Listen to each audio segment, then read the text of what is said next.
Un prénom, ça ne se choisit pas par hasard. Moi, je connais une petite dame. Elle est née à Oran, en Algérie, en 1917.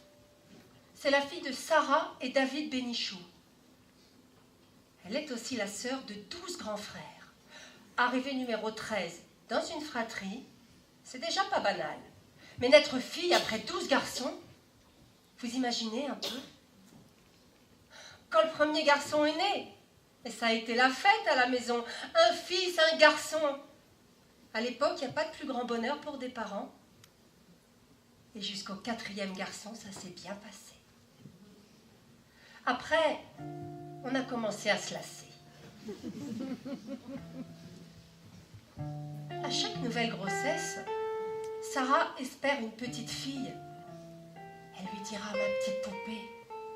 Elle lui donnera tout son amour et elle lui apprendra à préparer le couscous et à rouler la semoule avec le plat de la main.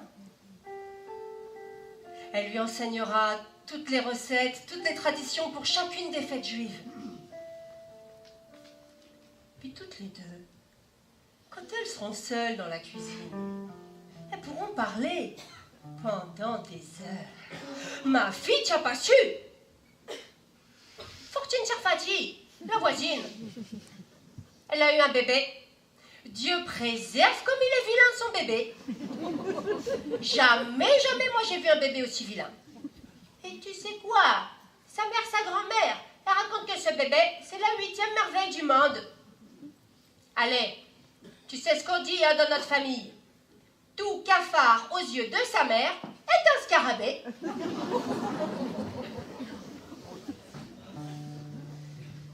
Mais tout ça c'est des rêves.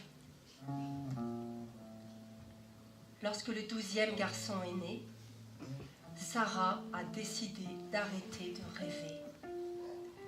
Parce que tous ces rêves-là, c'est peut-être ça qui lui portait l'ashkoumoun, le mauvais œil. Et puis qui sait, des grossesses, il y en aurait peut-être plus, si Dieu veut. Mais Dieu, il n'a pas voulu. Et le ventre de Sarah s'arrondit pour la 13e fois. Il devient gros, comme une pastèque.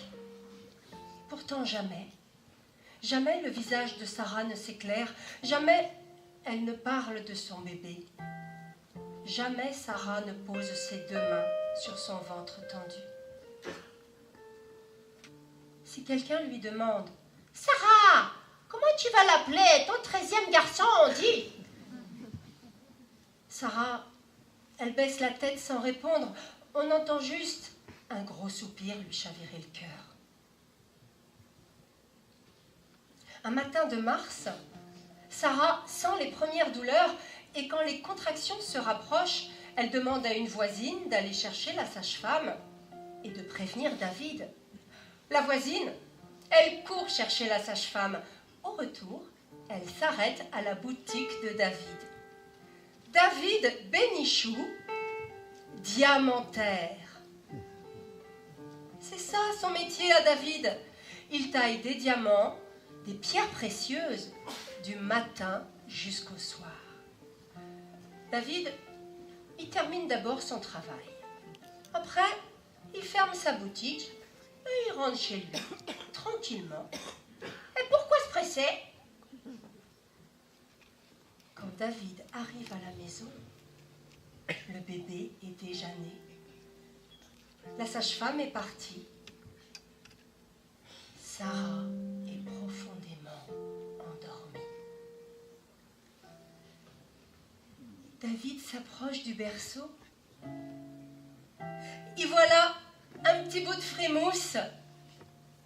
2 yeux noirs et ronds comme des olives qu'il regarde fixement. Un bébé tout emmailloté. Et un ruban rose.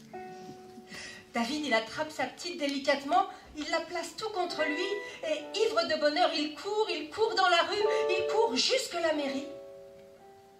Là, l'employé de l'état civil l'accueille avec un grand sourire.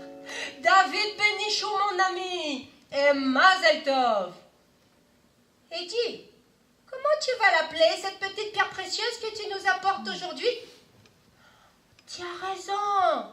Sarah et moi, on n'a même pas réfléchi à son prénom, ma parole. » « Allez, t'y as trouvé, va. On va l'appeler Précieuse.